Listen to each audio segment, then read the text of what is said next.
Bai? Beste barik hasi ingo gara. Eskerrik asko ona gertuteratearren. Emakumeen aurkako indarkeria desberdintasun historiko baten adierazpenik muturrekoena da. Giza eskubideen urraketa da. Balio demokratikoen eta emakumeen duintasunaren aurkako eraso zuzena, emakume izate hutsagatik emakumeei zuzendutako egiturazko indarkeria.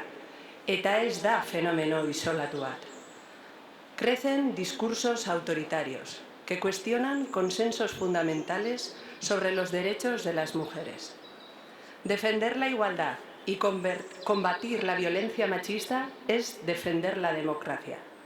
Negar esta violencia, desacreditar a quienes trabajan con las víctimas o faltar al respeto a las mujeres asesinadas no solo es inaceptable, es profundamente peligroso.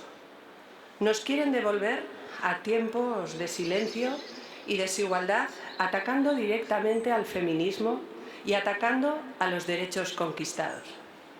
Frente a este retroceso, no permitiremos que se pongan en juego la igualdad, la libertad ni la seguridad de las mujeres. Emakumeen indarkeria ezabatzeko nazioarteko egun hontan, gogora ekarri nahi dugu indarkeria matxistak beldurrezko eta lotsasko ingurunea sortzen dauela.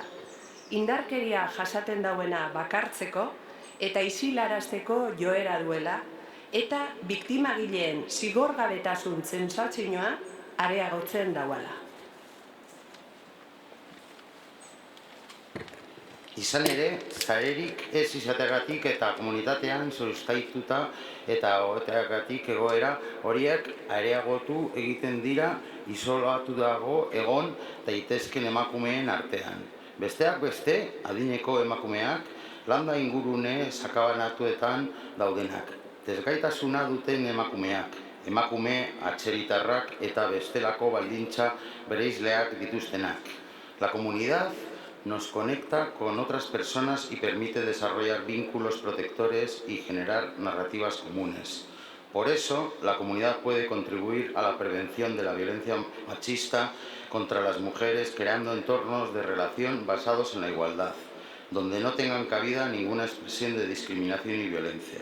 La estrecha relación con el vecindario, amistades o cuadrilla, puede alertar de forma temprana cuando se está dando una situación de violencia.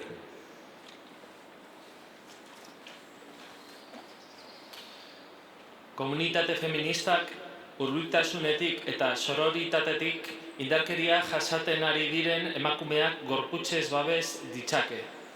Baita empatia adierazi eta gertuko bide laguntza ere eskaini.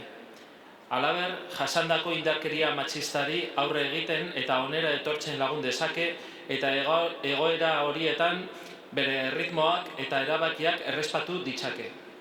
La comunidad local puede apoyar la reparación de las víctimas desde el reconocimiento del daño causado y la denuncia de la violencia machista, manifestando públicamente su rechazo solidariamente con la víctima y su entorno.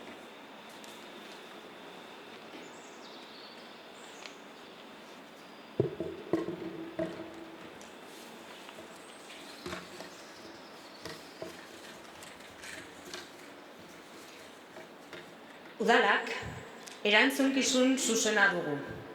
Komunitateak sustatzeko, non auzotarrak, taldeak eta kuadrillak indarkeria matxistaren aurrean erne egongo diren.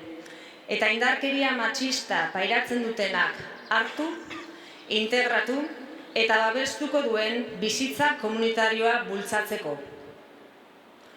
Era berean, emakumen aurkako indarkeria matxista jasan dutenentzako komunitate erreparatzaileak sustatzeko erantzunkizuna dugu.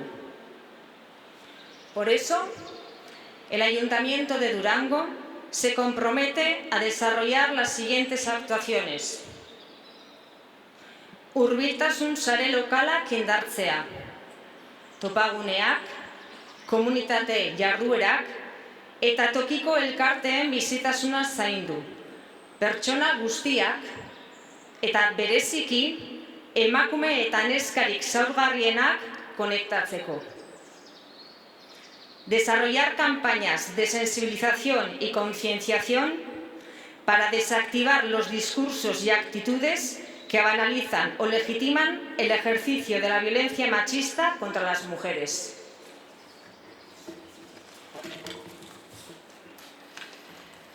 Kanpaina garatzea, sexuen arteko harreman osasungarri eta bidezko kodeak sortzeko. Dibertsitate osoan, kode machistak eta misógenoak hausteko. Publicar los datos de violencia machista que se den en nuestro municipio.